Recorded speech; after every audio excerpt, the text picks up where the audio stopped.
जय जय रघुवीर समर्थ. समर्थ आपल्याला संत तुकाराम बीज याविषयी विशेष निरूपण सांगतात. समर्थ म्हणतात की तुकाराम बीज म्हणजे हा दिवस ज्या दिवशी संत तुकाराम सदेहासकट वैकुंठाला गेले असं समर्थांनी आपल्याला ते सांगितलं. समर्थ म्हणतात की संत तुकारामाचा जन्म देहू या गावात वसंत पंचमी माघ शुद्ध पंचमीला झाला असं समर्थांनी आपल्याला ते सांगितलं. समर्थ म्हणतात की पंढरपूरचा विठोबा हे तुकारामाचे आराध्य दैवत होते. पंढरपूरचा विठोबा हे संत तुकारामाचे आराध्य दैवत होते असं समर्थांनी आपल्याला ते सांगितलं. आणि म्हणून समर्थ म्हणतात की संत तुकारामाचे पूर्ण नाव तुकाराम बोलोबा आंबिले आणि मोरे असं होतं असं समर्थ आपल्याला ते सांगतात. संत तुकारामाचा जन्म 21 जानेवारी 1608 माघ शुद्ध पंचमी देहू महाराष्ट्र या गावात झाला असं समर्थ आपल्याला ते सांगतात. समर्थ म्हणतात की संत तुकारामाचे गुरु केशव चैतन्य हे संत तुकारामाचे गुरु होते असं समर्थांनी आपल्याला ते सांगितलं. आणि समर्थ म्हणतात की संत तुकारामाच्या पत्नीचे नाव आवली होतं, तर आईचं नाव कनकाई होतं, तर वडिलांचं नाव बोलोबा होतं असं समर्थ आपल्याला ते सांगतात. समर्थ म्हणतात की संत तुकाराम जेथून वैकुंठाला गेले त्या स्थानावर एक वृक्ष आहे आणि ते वृक्ष बरोबर तुकाराम बीजेच्या दिवशी 12:02 वाजताना ते वृक्ष प्रत्यक्ष हालते. पण हे प्रत्यक्ष हालताना मात्र त्याच व्यक्तीला दिसते ज्या व्यक्तीची सद्गुरु चरणावर, त्या परब्रह्मावर, त्या ईश्वरावर दृढ विश्वास आहे, नामस्मरण आहे, भक्तिभाव शुद्ध आहे, त्या व्यक्तीला ते वृक्ष हालताना दिसतं असं समर्थांनी आपल्याला ते सांगितलं. आणि म्हणून समर्थ म्हणतात की ज्या वृक्षाच्या छायाखाली संत तुकाराम ध्यानस्थ बसून सदेह वैकुंठ धामाला गेले. वैकुंठ धाम म्हणजे साक्षात श्रीहरी भगवान विष्णू यांचे धाम आहे. समर्थ म्हणतात वैकुंठ धाम म्हणजे साक्षात श्रीहरी भगवान विष्णू यांचे धाम आहे असं समर्थांनी आपल्याला ते सांगितलं. आणि म्हणून समर्थ म्हणतात जगद्गुरु तुकाराम महाराज यांच्या नावातच राम आहे. म्हणून समर्थ म्हणतात की जगद्गुरु तुकाराम महाराज यांच्या नावातच राम आहे. आणि म्हणून समर्थ म्हणतात की छत्रपती शिवाजी महाराजांनी कोणतंही कार्य करताना संत तुकारामाचे आशीर्वाद घेऊनच आपल्या कार्याला सुरुवात करत होते. समर्थ म्हणतात की छत्रपती शिवाजी महाराज हे कोणतेही कार्य करताना अगोदर संत तुकारामाकडे यायचे, तुकाराम महाराजांकडे यायचे आणि संत तुकाराम महाराजांचे आशीर्वाद घेऊनच आपल्या कार्याला सुरुवात करत होते. आणि त्यामुळे त्यांचे कार्य यशस्वी होत होते असं समर्थांनी आपल्याला ते सांगितलं. समर्थ म्हणतात की ज्यावेळेस संत तुकारामांनी गाथा लिहिली होती पण काही लोकांनी मात्र रागाने ती गाथा पाण्यात टाकली. पण संत तुकारामाची विठ्ठलावर एवढी भक्ती होती, एवढी श्रद्धा होती, एवढं नामस्मरण होतं की ती गाथा सुद्धा पाण्यातून वर तंगत आली असं समर्थांनी आपल्याला ते सांगितलं. आणि म्हणून समर्थ म्हणतात की संत तुकाराम अखंड विठ्ठलाच्या नामस्मरणामध्ये विलीन असायचे असं समर्थांनी आपल्याला ते सांगितलं. समर्थ म्हणतात की तुकाराम बीज म्हणजे संत तुकारामांचा वैकुंठ गमनाचा दिवस आहे. आणि संत तुकाराम सदेह वैकुंठ गमन झाले हा दिवसच म्हणजे संत तुकाराम बीज म्हणूनच आपण ओळखला जातो आणि तो आपण साजरा करतो असं समर्थांनी आपल्याला ते सांगितलं. समर्थ म्हणतात की संत तुकाराम महाराज हे मानवाच्या रूपातील एक अवतारच होते. समर्थ म्हणतात की संत तुकाराम महाराज हे मानवाच्या रूपातील एक परमेश्वराचे अवतारच होते. आणि म्हणून समर्थ म्हणतात की 17व्या शतकातील ते एक वारकरीच होते. आणि म्हणून समर्थ म्हणतात की पंढरपूरचा विठोबा हेच तुकारामाचे आराध्य दैवत आहे. पंढरपूरचा विठ्ठल आणि विठोबा हेच तुकारामाचे आराध्य दैवत आहे असं समर्थांनी आपल्याला ते सांगितलं. समर्थ म्हणतात की तुकाराम महाराज वारकरी जगद्गुरु म्हणून ओळखले जातात. संत तुकाराम महाराज वारकरी जगद्गुरु म्हणून ओळखले जातात. आणि म्हणूनच समर्थ म्हणतात की कीर्तनाच्या शेवटी, म्हणूनच प्रत्येक कीर्तनाच्या शेवटी असं म्हटलं जातं पुंडलिक वरद हरी विठ्ठल श्री ज्ञानदेव तुकाराम पंढरीनाथ महाराज की जय, जगद्गुरु तुकाराम महाराज की जय असा जयघोष कीर्तन झाल्यावर करतात असं समर्थांनी आपल्याला ते सांगितलं. आणि म्हणून समर्थ म्हणतात की जगद्गुरु तुकाराम महाराज हे लोककवी होते. जगद्गुरु तुकाराम महाराज हे लोककवी होते आणि मानव असूनही सदेह वैकुंठ गमनाचे सामर्थ्य त्यांना प्राप्त झाले. मानव असूनही सदेह वैकुंठ गमनाचे सामर्थ्य संत तुकारामांना प्राप्त झाले असं समर्थांनी आपल्याला ते सांगितलं. म्हणून समर्थ म्हणतात की संत तुकाराम महाराज सदैव विठ्ठल विठ्ठल असं त्यांच्या मुखामध्ये अखंड हरिनामाचं नामस्मरण असायचं. आणि म्हणूनच देहात असूनही ते भान विसरून अखंड मुखात श्रीहरीचं त्या विठ्ठलाचं नामस्मरण करत होते, असं समर्थांनी आपल्याला इथे सांगितलं. समर्थ म्हणतात की ज्यावेळेस संत तुकाराम महाराज हे वैकुंठाला चालले, त्यावेळेस मात्र तेथे एक आजी आली आणि त्या आजीने संत तुकारामांना प्रेमाने झेंडूचा हार तयार केला होता आणि प्रेमाने संत तुकारामाच्या गळ्यात तो झेंडूचा हार घातला आणि संत तुकारामांना साक्षात दंडवत घातला. त्यावेळेस संत तुकारामांना वाटलं की या आजीचं हाराचं ऋण फेडून घेण्यासाठी परत आपल्याला पांडुरंग जन्माला घालेल आणि आपल्याला परत जन्माला यायचं नाही. त्यामुळे संत तुकारामांनी लगेचच त्या आजीला एक अवनीची साडी दिली आणि त्या आजीचं ऋण त्यांनी फेडलं. परत त्यांच्या मनात विचार आला की आपण आपल्या पत्नीची साडी आजीला दिली आहे, मग आपल्या पत्नीचं ऋण फेडण्यासाठी आपल्याला परत जन्माला यावं लागेल. आणि म्हणूनच संत तुकाराम महाराजांनी आपल्या पत्नीला म्हणजे अवनीला आशीर्वाद दिला. असा आशीर्वाद दिला आणि अवनीला असे म्हणाले की ज्या ज्या ठिकाणी या सृष्टीवर ज्या ज्या ठिकाणी परमार्थ असेल, ज्या ज्या ठिकाणी कीर्तन असेल, ज्या ज्या ठिकाणी निरूपण असेल, मंदिरामध्ये प्रत्येक मठामध्ये महिलांची संख्या जास्त असेल, असा आशीर्वाद संत तुकारामांनी आपल्या पत्नीला दिला, म्हणजे आपल्या बायकोला अवलीला दिला, असं समर्थांनी आपल्याला ते सांगितलं. आणि म्हणूनच समर्थ म्हणतात की आज निरूपणाच्या ठिकाणी महिलांची संख्या जास्त आहे, कीर्तनाच्या ठिकाणी महिलांची संख्या जास्त आहे, कुठल्याही मंदिरामध्ये महिलांची संख्या जास्त आहे. का तर संत तुकारामांनी तसा आशीर्वाद दिला होता आणि म्हणूनच परमार्थामध्ये अगोदर महिलांची संख्या जास्त आहे, असं समर्थांनी आपल्याला इथे सांगितलं. समर्थ म्हणतात की अखंड संत तुकारामांनी त्या पांडुरंगाचं नामस्मरण केलं. त्यामुळे किती जरी संकट आलं, किती जरी वादळ आलं, तरी संत तुकाराम महाराज त्या संकटाला, त्या वादळाला सामोरे गेले, असं समर्थांनी आपल्याला इथे सांगितलं. समर्थ म्हणतात की ज्यावेळेस संत तुकाराम महाराजांना एका शेतकऱ्याने ऊसाची पेंडी दिली आणि सांगितलं की हा ऊस तुम्ही घरी घेऊन जावा, त्यावेळेस संत तुकाराम महाराज मात्र ती ऊसाची पेंडी घेऊन आले. पण वाटेमध्ये जे काही मुलं दिसतील, जे काही लोक दिसतील, जे काही ओळखीचे दिसतील, त्या सर्वांना एक एक ऊसाची कांडी त्यांनी दिली आणि घरी मात्र एकच ऊस नेला.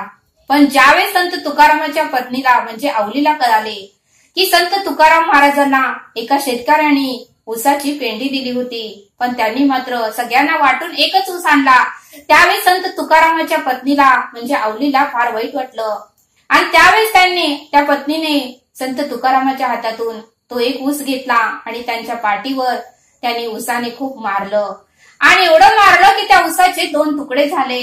त्यावेळेस संत तुकाराम महाराज रागाला गेले नाहीत, मोठ्याने बोलले नाहीत की त्यांना आपल्या पत्नीचा राग थोडाही आला नाही. उलट ते आपल्या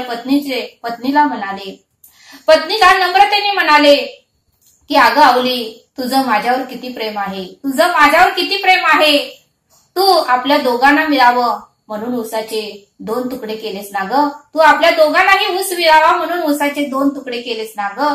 त्यावेळेस मात्र संत तुकारामाच्या पत्नीला वाईट वाटलं आणि ती मात्र घरामध्ये मान खाली घालून गेली. बघा म्हणले समर्थ, संत तुकारामाचे विचार एवढे महान होते, एवढे मोठे होते की समोरच्या व्यक्तीला सुद्धा वाईट वाटत होतं, असं समर्थांनी आपल्याला इथे सांगितलं.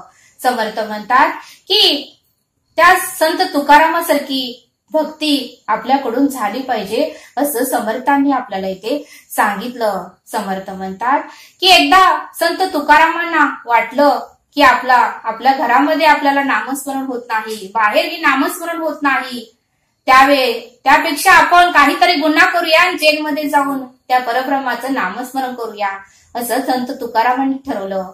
आणि मग रस्त्यातून एका राजाची फेरी चालली होती, रथातून राजाची फेरी चालली होती.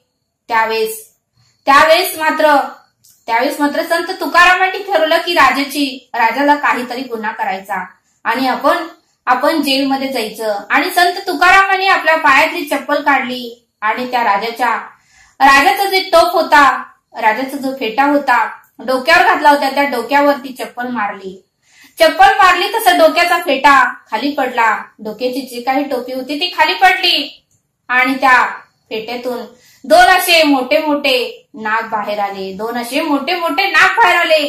त्यावेळेस मात्र राजाने रथातून खाली उतरून संत तुकारामाचे पाय धरले आणि संत तुकारामांना साक्षात दंडवत घातला आणि संत तुकारामांना म्हणले की खरंच तुम्ही धन्य आहात आणि तुम्ही खरंच परब्रह्म आहात. तुम्हाला माहिती होतं की माझ्या पेट्यामध्ये दोन नाग आहेत आणि ते मला चावतील आणि म्हणूनच तुम्ही चपलीने माझ्या पेट्यावर ती चप्पल मारली आणि म्हणूनच तो फेटा खाली पडला आणि त्यातून दोन नाग बाहेर आले. खरंच तुम्ही धन्य आहात. म्हणजे संत तुकारामांनी जरी ठरवलं की गुन्हा करून जेलमध्ये जायचं तरी पांडुरंग परब्रह्म त्यांना तसं करूच देत नव्हते. प्रत्येक कार्यामध्ये पांडुरंग ईश्वर त्यांना साथ द्यायला येतच होते. एवढं त्यांचं नामस्मरण एवढं त्यांचं पुण्याई होती असं समर्थांनी आपल्याला इथे सांगितलं. आणि म्हणून समर्थ म्हणतात की संत तुकारामासारखं आपल्यालाही भक्ती करता आली पाहिजे असं समर्थांनी आपल्याला इथे सांगितलं. समर्थ म्हणतात की एकदा आषाढी वारी होती आणि सर्व वारकरी हे पांडुरंगाला विठ्ठलाला भेटायला चालले होते. त्यावेळेस मात्र रुक्मिणीच्या मनात शंका आली आणि रुक्मिणी विठ्ठलाला म्हणाली, पांडुरंगाला म्हणाली, हे विठ्ठला, हे परमेश्वरा, हे परब्रह्मा, तुम्ही संत तुकारामाचं खूप कौतुक करता. मग आज आपण परीक्षा बघूया आणि जो कोणी परीक्षेत यशस्वी होईल तोच खरा तुमचा भक्त असेल. त्यावेळेस विठ्ठलही म्हणाले रुक्मिणीला, ठीक आहे, कोणती परीक्षा घ्यायची ते तूच ठरव. त्यावेळेस मात्र दोघांनीही संत तुकारामाची परीक्षा घ्यायचं ठरवलं आणि विठ्ठलाने म्हशीचं रूप घेतलं तर रुक्मिणीने म्हैस राखण्याचं रूप घेतलं आणि ते खाली सृष्टीवर आले. रूप घेऊन खाली सृष्टीवर आले आणि एक मोठासा चिखल बघितला आणि चिखलामध्ये पांडुरंग म्हणजे त्या विठ्ठलाने म्हशीचं रूप घेतलं होतं. त्या चिखलामध्ये म्हैस अडकून बसली आणि ती म्हैस काय बाहेर निघेना आणि रुक्मिणीने म्हैस राखण्याचं रूप घेतलं. रुक्मिणी मात्र म्हैस काढण्याचा प्रयत्न करत होती, खूप प्रयत्न करत होती, पण तिला मात्र म्हैस बाहेर निघेना. त्यावेळेस ती आरडाओरडा करू लागली. जे कोणी वारकरी पांडुरंगाच्या म्हणजे पंढरपूरच्या वाटेने जात होते त्यांना ती म्हणत होती, अहो थांबा, माझी मदत करा, माझी मदत करा, माझी म्हैस चिखलात अडकली आहे, रुतली आहे, ती निघत नाही, तिला मला बाहेर काढायचंय, तिला मला घरी न्यायचं आहे, खूप वेळ झाला आहे, तुम्ही मला माझी मदत करा. त्यावेळेस मात्र कोणीही मदत करत नव्हतं. सगळे म्हणत होते, नाही, आम्हाला पांडुरंगाला भेटायचं आहे, वेळ होतोय, आमची दिंडी पुढे जात आहे, आम्ही तुम्हाला मदत केली तर आमची दिंडी पुढे जाईल, त्यामुळे आम्हाला माफ करा, आम्ही तुमची मदत करणार नाही. त्यावेळेस मात्र संत तुकाराम महाराज मागूनच येत होते. त्यावेळेस संत तुकाराम महाराजांनाही ती ताई म्हणाली, अहो माझी मदत करा, माझी मदत करा, माझी म्हैस चिखलात अडकली आहे. त्यावेळी संत तुकारामांनी कोणताही विचार केला नाही. आपली चप्पल बाहेर काढली आणि त्या चिखलामध्ये संत तुकाराम महाराज उतरले आणि त्या म्हशीला त्या चिखलातून त्यांनी बाहेर काढलं. त्यांनाही चिखलातून बाहेर काढताना त्रास झाला, तरीही सर्व त्रास सहन करून संत तुकाराम महाराजांनी त्या म्हशीला चिखलातून बाहेर काढलं आणि स्वच्छ असं पाण्याने त्या म्हशीला धुतलं, स्वच्छ असं पाण्याने त्या म्हशीला धुवून काढलं आणि ती म्हैस त्या ताईंना दिली आणि म्हणाले, ओ ताई, ही म्हैस घेऊन तुम्ही घरी जा, तुम्ही काही काळजी करू नका, तुमची म्हैस मी सुखरूपपणे बाहेर काढली. त्यावेळेस मात्र रुक्मिणीच्या डोळ्यातही अश्रू आले आणि विठ्ठलाच्या डोळ्यातही अश्रू आले. त्यावेळेस मात्र विठ्ठलाने आपलं खरं रूप धारण केलं, रुक्मिणीनेही आपलं खरं रूप धारण केलं आणि संत तुकारामांना दर्शन दिलं आणि संत तुकाराम महाराजांना म्हणाले की हे जे वारकरी लोक होते त्यांना रुक्मिणी खूप विनवणी करत होती, पण त्यांनी ऐकलं नाही. दिंडी पुढे जाईल म्हणून सगळेजण पुढे गेले, पण माझ्या पत्नीच्या मदतीला मात्र कोण आलं नाही. पण तू मात्र सगळेजण पुढे गेले, पण तू मात्र मागं राहिलास आणि माझी मदत केलीस आणि खरंच तू या परीक्षेमध्ये यशस्वी झालास. आणि त्यावेळेस विठ्ठलाने, पांडुरंगाने संत तुकारामांनाही दर्शन दिलं आणि रुक्मिणीनेही संत तुकारामांना दर्शन दिलं आणि त्यावेळेस मात्र संत तुकाराम महाराज हे परीक्षेत पास झाले असं समर्थांनी आपल्याला इथे सांगितलं. समर्थ म्हणतात की संत तुकाराम महाराजांना बऱ्याच चोरांनी एका राजवाड्यात नेलं आणि सांगितलं की तुम्ही चोरी करायची. संत तुकाराम महाराजांनी विरोध केला, तरीही बरेच लोक म्हटले की तुम्हाला चोरी करावीच लागेल. त्यावेळेस मात्र संत तुकाराम महाराजांनी जड वस्तू घेतल्या. त्यावेळेस मात्र चोरांनी हातच डोक्याला लावला आणि म्हणाले, उकळ खलबता असल्या वस्तू घेऊ नका. जड वस्तू म्हणजे सोनं, नाणं, मोती हार असं वस्तू तुम्ही घ्या. त्यावेळेस मात्र संत तुकाराम महाराज ठीक आहे म्हणाले आणि पहाटेचे 3:30-4 वाजले होते. त्यावेळेस त्यांना त्या हॉलमध्ये एक विठ्ठलाचा फोटो दिसला, विठ्ठलाची मूर्ती दिसली आणि त्यांनी तेथेच भजन चालू केलं.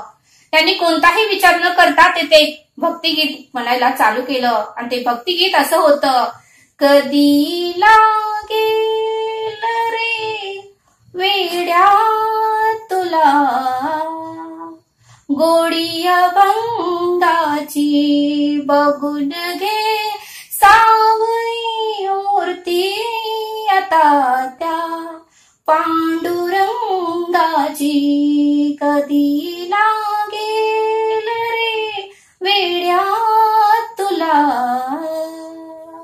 गोडी अभंगाची असं भक्तिगीत चालू केलं. त्यावेळेस त्या राजवाड्यातला मालक, त्या राजवाड्यातले सगळी लोक जागी झाली आणि संत तुकारामांना पाहून त्यांचंही दर्शन घेऊ लागले आणि म्हणाले की आमचं महत् भाग्य आहे, आमची पुण्याई आहे की तुम्ही आमच्या राजवाड्यात पाय ठेवलं, आमचा राजवाडा तुम्ही धन्य करून टाकला. आणि त्यावेळेस मात्र संत तुकारामांना त्यांनी अट्टहास केला की आता तुम्ही जेवण करूनच जायचं आणि त्यांनी 5 पक्वानाचं जेवण तयार केलं. त्यावेळेस त्यांच्या बरोबर आलेले 2 चोर घाबरले आणि म्हणाले काय खरं नाही, आता आपल्याला तुरुंगात पाठवतात.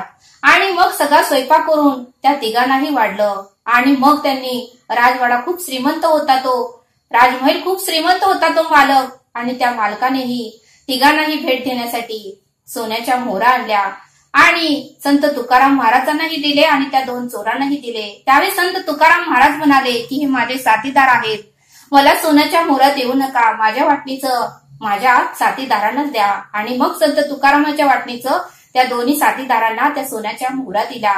त्यावेळी संत तुकाराम महाराजांच्या एका रात्रीच्या सहवासात राहून आपल्याला एवढं सगळं धनसंपत्ती वैभव मिळालं असं त्या चोरांना वाटलं. आणि त्या दिवसापासून चोरांनी संत तुकाराम महाराजांची साथ शेवटपर्यंत सोडली नाही आणि त्यांच्या बरोबर शेवटपर्यंत राहिले. बघा म्हणले समर्थ, म्हणजे चोरांनाही कळालं जशी आपली संगत असते तसंच आपण घडतो. त्या चोरही संत तुकारामाच्या संगतीत राहून घडले असं समर्थांनी आपल्याला इथे सांगितलं. आणि म्हणून समर्थ म्हणतात की काय करा ते आता करा, जाती घडी सार्थक साधा. संत तुकारामासारखी आपली ही भक्ती आपल्याला करता आली पाहिजे, संत तुकारामासारखं नामस्मरण हे आपल्याकडून झालं पाहिजे असं समर्थांनी आपल्याला इथे सांगितलं. आणि म्हणूनच म्हणतात की तुका केवडा तुका आकाशा एवढा, तुका केवडा तुका आकाशा एवढा.